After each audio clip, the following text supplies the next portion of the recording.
Hi friend, David here from Learn Stage Lighting, and today we're going to talk about our next step of staying organized, streamlining that AV or lighting setup. Of course, this is a channel about lighting. If you're new here, please subscribe. But hey, we can talk about AV too. I run audio on occasion myself and, play around with some video stuff. Why not? And in all three, managing your cables and your fixtures and your setup, there's a lot in common between the three disciplines. And so really what we're doing here applies to all of them. So anyways, today we get to talk to my friend. Get to talk to my most friendly label maker. So label like a mad person. I wrote that somewhat sarcastically, but it is true. Especially when you're doing a permanent installation, but even for temporary events, having good labels and a labeling is going to help you when you're setting up. It's going to help you when and if you need to troubleshoot. We should just say when. There's always some sort of troubleshooting. Rarely is there an event or anything like that with zero troubleshooting, right? If you're on a permanent install, it's incredibly important because there are going to be moments where you have to troubleshoot, okay? And having good labels is the first step towards that. So let's dive in.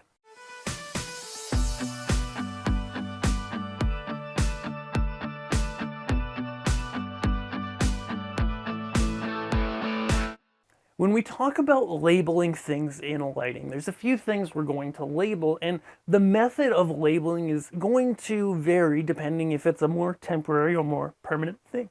Like for example, as I mentioned, we're going to use my label maker today. I love this label maker. It is my Dymo Rhino 4200. It's a nice label maker. You don't have to have one that's this nice. And if you're doing temporary events, just labeling with tape is going to be plenty fine many times, okay? You don't need a P-Touch style label like this guy. Just putting a piece of tape on the fixture with a label is great. What type of tape?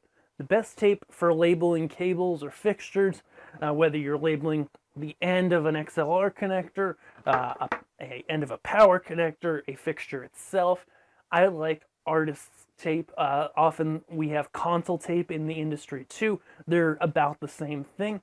And that's an inexpensive paper-based tape. And what we like about it is it doesn't leave a residue even if it's on there for a long time. Some people use like white gaffer's tape, which can work in a pinch, but it's not my favorite simply because it's going to stick extra strong and leave a little bit of a residue if it's on there for a long time. Okay, so labels. What do we label?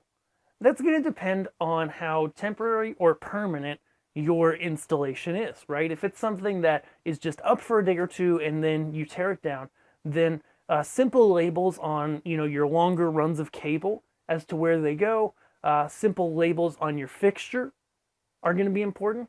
But other than that, you're not going to need to label much, and we'll demonstrate all of that in a minute.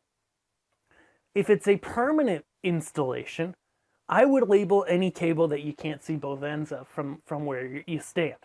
I would also label every fixture and use a label maker to do so with information like the fixture name, its ID number, its address, and also its mode, okay? And that's going to be really necessary. So let's walk through a demonstration and really show you why this is important. So let's just grab a par here. This is a par from Gamma. Their old Starburst, their larger par. They updated, it's different now. And so I've got a fixture like this, and say I am hanging this somewhere, or maybe it's on the ground, doesn't matter. There's a few places you can stick a label on a fixture like this, okay? We're just gonna turn on the old label maker here. I can put it on the yoke. On the yoke works great when we're clamp mounted, right? On the yoke can really work well then. On the yoke doesn't work great when the fixture's on the ground. In that case, excuse my camera, in that case, you could stick it like here or over here, something like that. But regardless, we'll just go and we'll call it, we can say fix, and then say this is 405. Address, and then depending on the size of labels you've got, stuff like that. I'm going to do 2 lines on this one. I think this is a 1/2 inch label. address 234. And even just that simple information is enough to get started. Sure, mode is great and stuff. Let's say this is just a simple part that doesn't have a mode. So go ahead and print that guy. Hopefully we get a good print. Yeah, it's actually super tiny on this label, so I'll probably, if I was doing this for real, I'd probably do fixture and address side by side. And on a permanent install, again, if it's clamp mounted, you know, we could go on the yoke here, or we could go down on the fixture itself, stick that label on there, okay?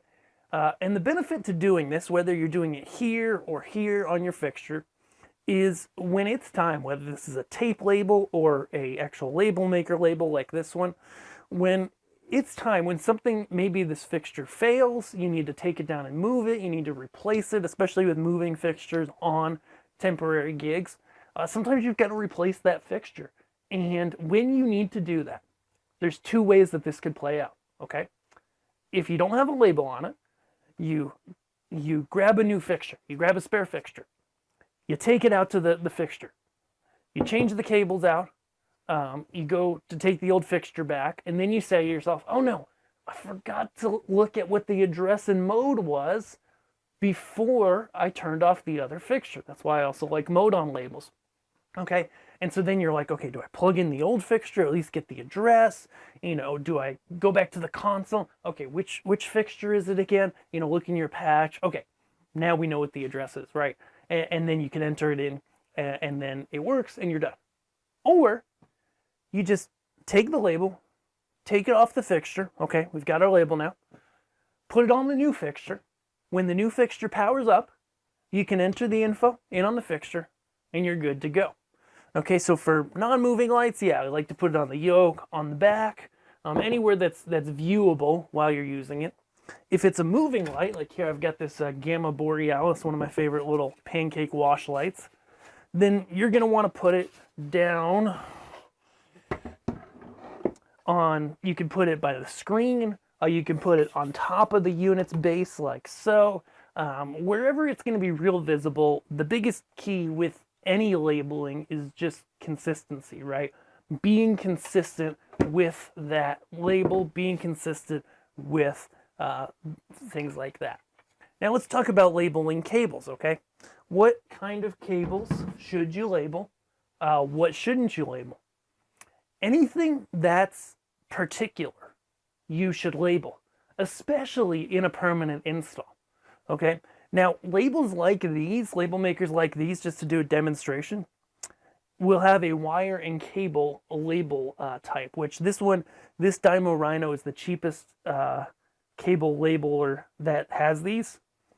And with a cable label, you get a couple characters, depending on the size of your font, that you get to write. And so watch this. We might call this Universe 2, for example. And we made it a cable label. It has sizing options here on the screen, which pop up when you initially put it into the cable label mode. And so that sizing option sets the thickness of the cable, so it wraps around. Then we print that guy, and then we'll show it once it comes out. And then what we have here is, this is a 1/2-inch label. I can do 3/4 on this label, and that's what I usually do for cable labels. And then what you see there is it says Universe 2, and it just repeats it over and over again. I take the fixture's input end, okay, on a cable that's particular. You know, this is coming from the console, from the DMX mode, wherever it's coming from. And then what we're going to do is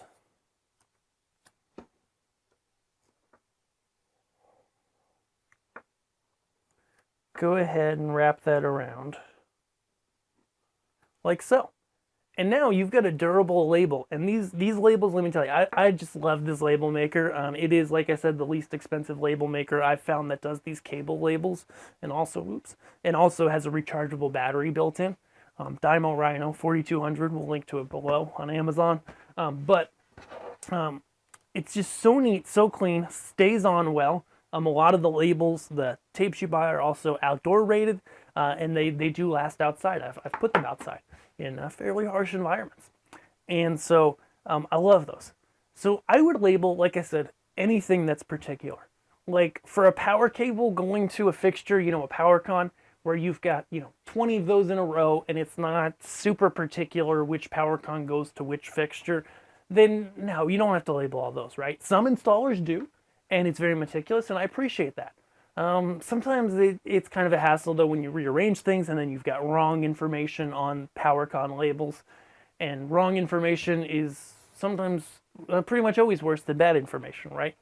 But for DMX universes coming out of nodes, going to lights, coming out of consoles, DMX runs coming from other places, all the plugs going into the back of your console, having a simple label that tells you what the particular cable is on that installation can save you so much time and frustration. I see so many times that, and this is the worst, sometimes in churches, but sometimes in venues too, where they go and they say, okay, just don't unplug anything because it's all plugged into the right place, but none of it's labeled. Oh my goodness, that drives me nuts, drives me crazy.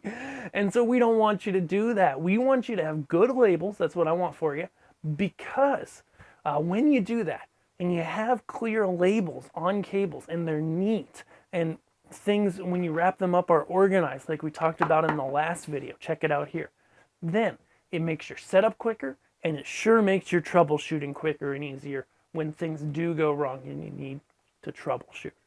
Awesome. Thanks so much for watching today. If you're new to lighting, head over to learnstagelighting.com. I want you to grab my free guide. It's going to walk you through how to begin with lighting in your specific context, and we will see you on our next video. Thanks so much for hanging out today. We'll see you there. Bye.